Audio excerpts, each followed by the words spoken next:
Hello everyone, this is Plant Mom from Pacific Northwest, and today we'll be talking about my beautiful plant that I recently transferred to a semi-hydro setup. This is a Hoya Villosa, or probably it's pronounced as Hoya Villosa. Honestly, I don't know how to pronounce it, but anyway, you'll see the name in the description, and I just want to share this beautiful plant to my plant friends out there.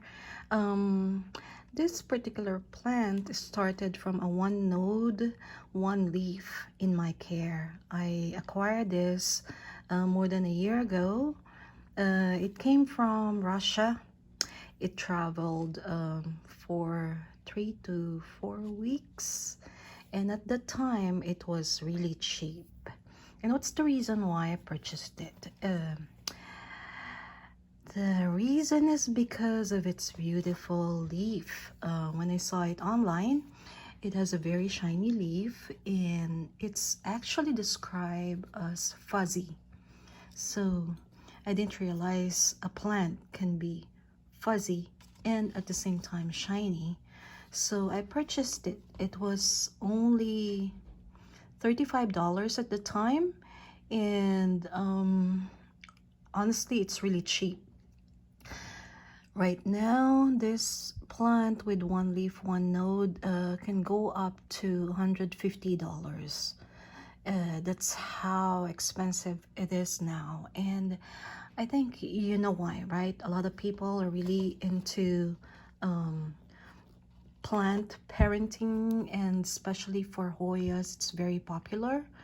So I'm so glad that I purchased it more than a year ago, and it grew. It grew in my care.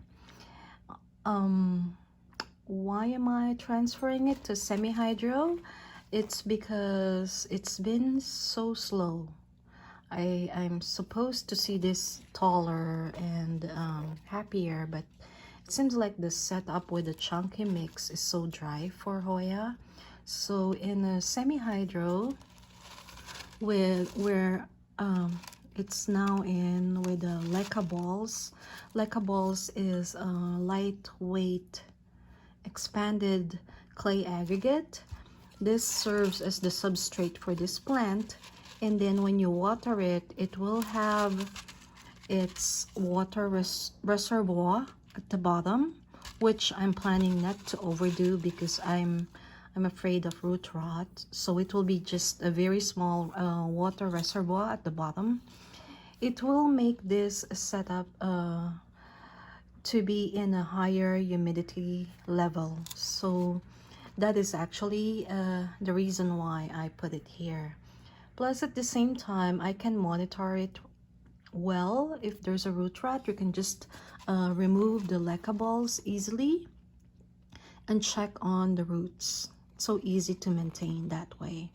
Unlike when you have a soil mix, I find it really hard to maintain in a soil mix. Plus, at the same time, there is also the tendency to have more pest problem. So just a few information about the Hoya villosa. This particular plant is endemic to the Himalayas. It likes cool weather, so it's thriving in my care. This is Pacific Northwest, and it's around 40s right now. Inside the house, it's about 65 degrees, so it's thriving. It likes bright light, but indirect light, and at the same time with a setup like this, it's lesser pest, I guess. That's what I heard from the people who transferred their Hoyas to a semi-hydro, and of course the higher humidity. For the water nutrient, I have very small amount of nutrients that I put in the water. I always use filtered water because I don't want any chemicals from a regular tap water. So for my plants, I always use filtered water. I guess, you know, if humans need filtered water, plants need filtered water too. So that's how I feed Hoyas and the philodendrons. And actually everything, all of the plants in my care.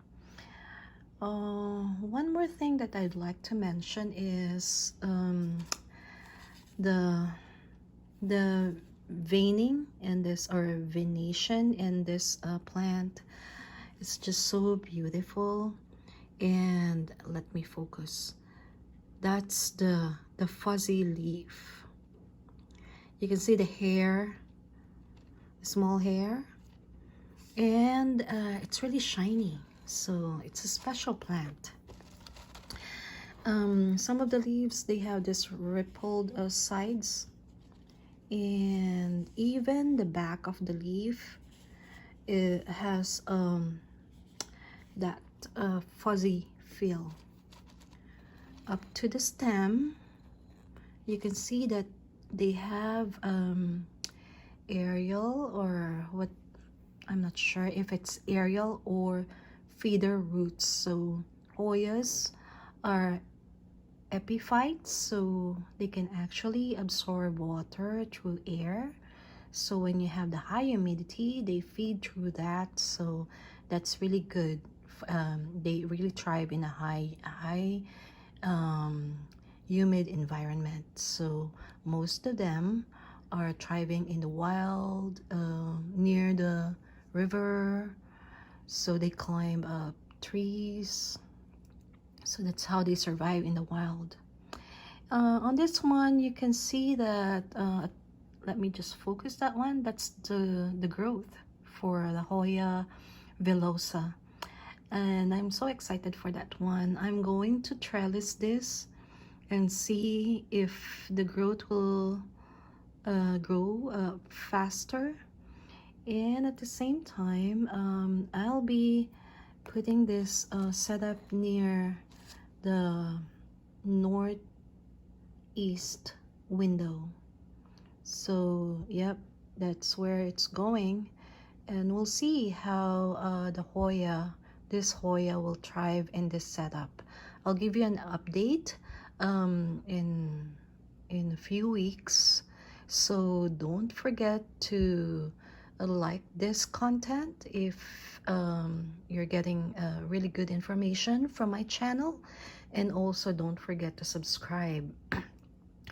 Again, this is the Hoya Villosa, and I hope you like the information that you got for today's video.